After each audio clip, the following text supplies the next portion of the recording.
എന്തിനാണ് ഭഗവാന് കാണിക്ക് സമർപ്പിക്കുന്നത്? ഭഗവാന് പണത്തിന്റെ അല്ലെങ്കിൽ വസ്തുവകളുടെ ആവശ്യം എന്താ? യുക്തിബോധത്തിൽ നിന്ന് അല്ലെങ്കിൽ അറിവില്ലായ്മയിൽ നിന്ന് ഉയരുന്ന ചില ചോദ്യങ്ങളാണ്. ഭഗവാന് പണത്തിന്റെ ആവശ്യമുണ്ടോ? എന്തിനാണ് നമ്മൾ ഭഗവാന് കാണിക്ക സമർപ്പിക്കേണ്ടതിന്റെ ആവശ്യം?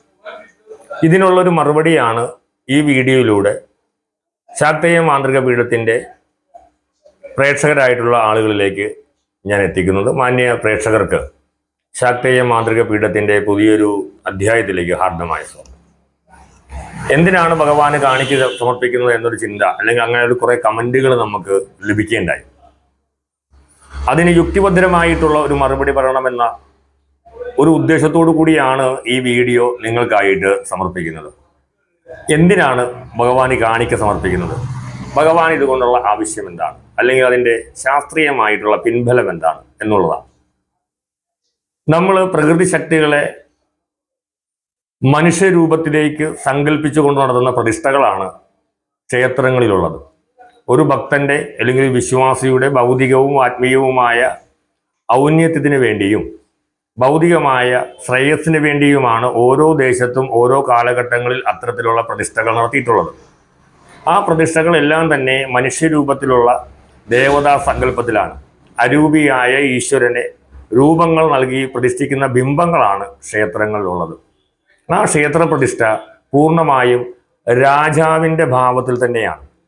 അതായത് ആ ദേശത്തിൻ്റെ അധിപനാണ് ആ ക്ഷേത്രത്തിൻ്റെ ദേവൻ എന്ന് പറയുന്നത്.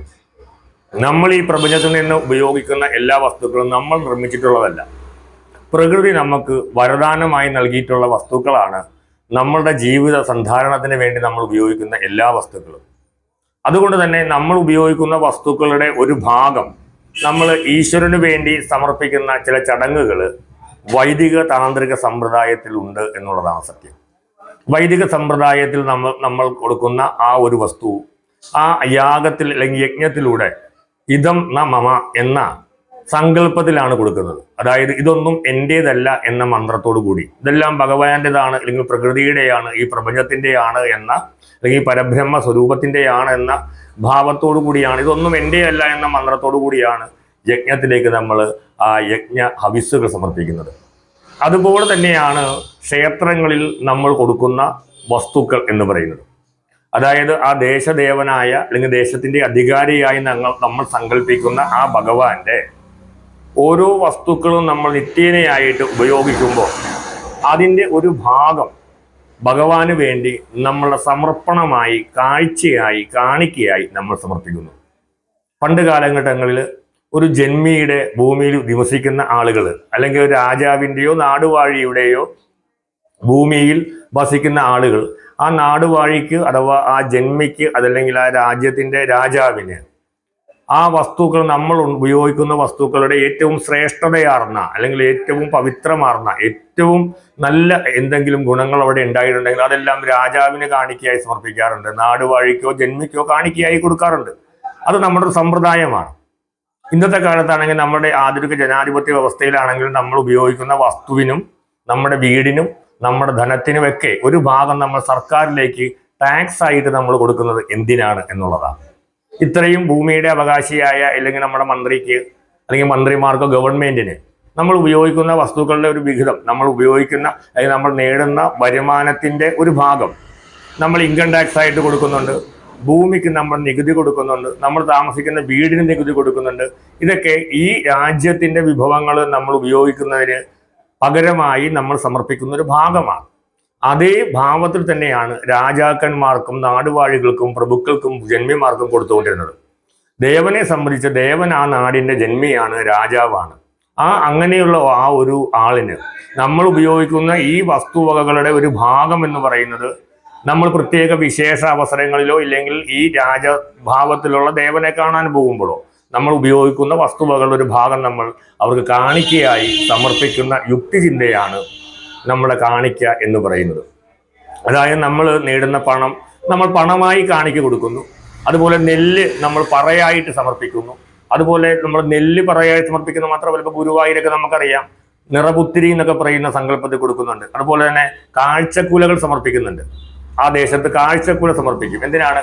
അവിടെയുള്ള ഏറ്റവും നല്ല നേന്ത്രവാഴയുടെ പ്രത്യേകമായിട്ടുള്ള കുലകൾ അത് ഭഗവാന് നമ്മൾ കൊണ്ടുവന്ന് കാഴ്ചക്കുലയായി സമർപ്പിക്കും.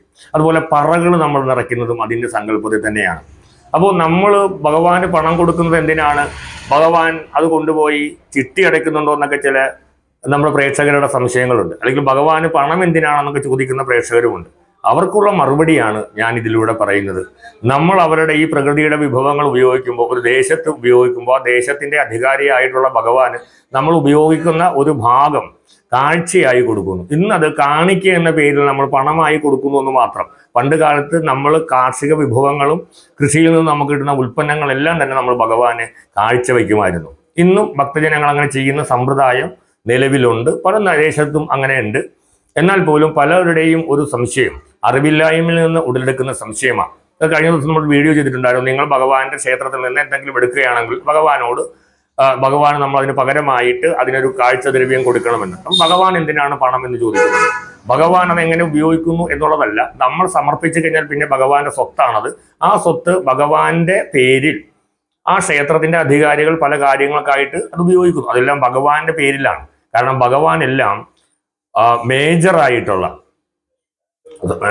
മൈനർ ഭാവത്തിലാണ് ഭഗവാനെ പ്രതിഷ്ഠിച്ചിട്ടുള്ളത്. ഗവൺമെന്റിന്റെ നിയമസംഹിതയിലും ഭഗവാൻ മൈനറാണ്. ആ മൈനർ ആയതുകൊണ്ടാണ് ഭഗവാന്റെ കാര്യങ്ങൾ നോക്കാൻ വേണ്ടിയിട്ട് ഒരു വിഭാഗം ആളുകളെ ഏർപ്പെടുത്തിയിട്ടുണ്ട്. കാരണം ഭഗവാൻ മൈനർ ആയതുകൊണ്ട് ഭഗവാന്റെ പേരിൽ അവിടുത്തെ വസ്തുവകൾ ഉപയോഗിക്കാനായിട്ടാണ് അവിടുത്തെ അധികാരികളെ, ഊരായ്മക്കാര്, കമ്മിറ്റിക്കാര് അല്ലെങ്കിൽ ദേവസ്വം ബോർഡൊക്കെ ഉപയോഗിക്കുന്നത്.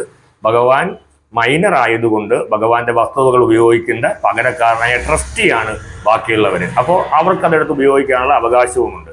അതുകൊണ്ട് തന്നെ നമ്മൾ സമർപ്പിക്കുന്ന എന്ത് വസ്തുക്കളും അവർക്കത് ഉപയോഗിക്കാൻ സാധിക്കുമെന്നുള്ളതാണ് അതിൻ്റെ നിയമപരമായിട്ടുള്ളതും ആചാരപരമായിട്ടുള്ള കാര്യം. അപ്പോൾ ഭഗവാന് നമ്മൾ സമർപ്പിക്കുന്നത് ഭഗവാന്റെ സ്വത്ത് വകകൾ നമ്മൾ ഉപയോഗിക്കുന്നു എന്നുള്ളത് കൊണ്ട് ആ സ്വത്ത് വകകൾക്ക് പകരമായിട്ടാണ് അതിൻ്റെ ഒരു ഭാഗം കാണിക്കയായിട്ട് സമർപ്പിക്കുന്നത്. എന്തായാലും ആ സംശയങ്ങൾക്കൊരു പരിഹാരമാകും ഈ വീഡിയോ. നിങ്ങളുടെ ചോദ്യങ്ങൾക്ക് നിങ്ങൾ കമന്റ് രൂപത്തിൽ നിങ്ങളുടെ അഭിപ്രായങ്ങൾ രേഖപ്പെടുത്താം.